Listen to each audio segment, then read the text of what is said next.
What do you think about This anime in forward? Encourages stupidity, and abnormality, I don't like it. makes you dumber every day.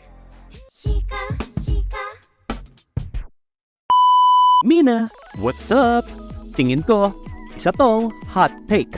Pero para sa akin, ito yung #1 new anime na inilabas noong summer 2024. Ang tagal na rin kasi mula nung nakapanood ako ng isang anime na from the moment nag-play yung opening theme hanggang sa huling segundo ng closing credits is nakangiti ako or tumatawa na parang sira ulo. So without further ado, allow me to share this anime sa inyong lahat. Ito ang My Dear Friend Nokotan, or wait for it,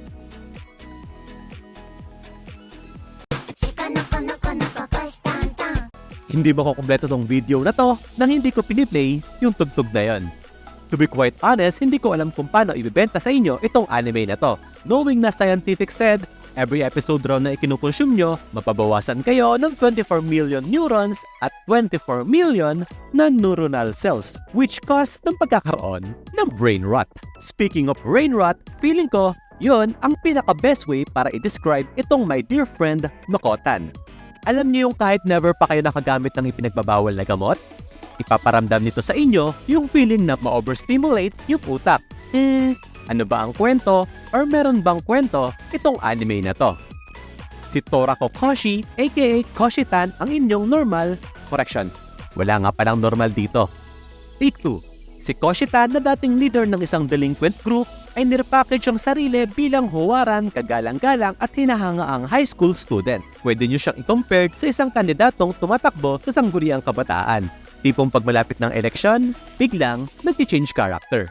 Anyway, going smooth na ang lahat para kay Koshi-tan. Paniwalang paniwala na ang lahat sa bagong image na pinapakita niya. Not until nakita niya ang isang babaeng nakasabit sa poste ng kuryente. Hindi common makakita ng isang babaeng nakasabit sa linya ng kuryente. Pero ang mas confusing pa doon ay nasabit ito dahil sa kanyang sungay.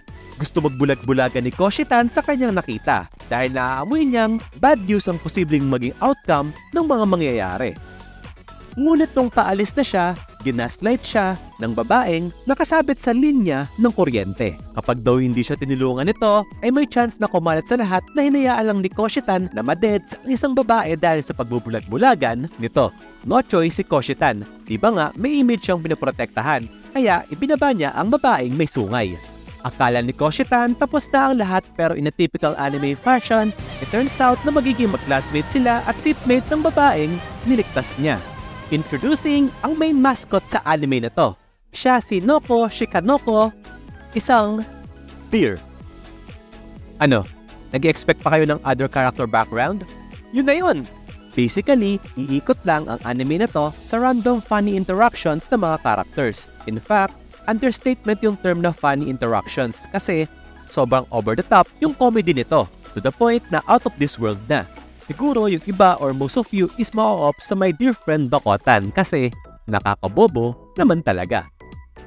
Personally, pabor para sa mga gaya kong wala nang ibobobo pa.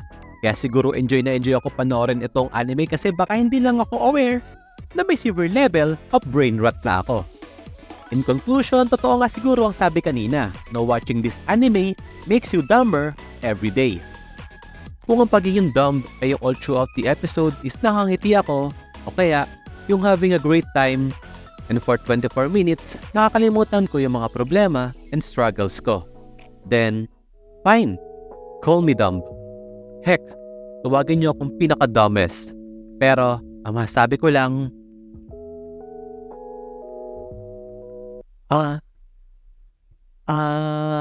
ano ba yun? Makes you dumber every day. So that's it, Mina. Nag-enjoy ba kayo sa video? If oo, give me a thumbs up. May mga iba pa ba kayong brain rot animes na may sasuggest sa akin? Comment down below. With that, well, yun lang.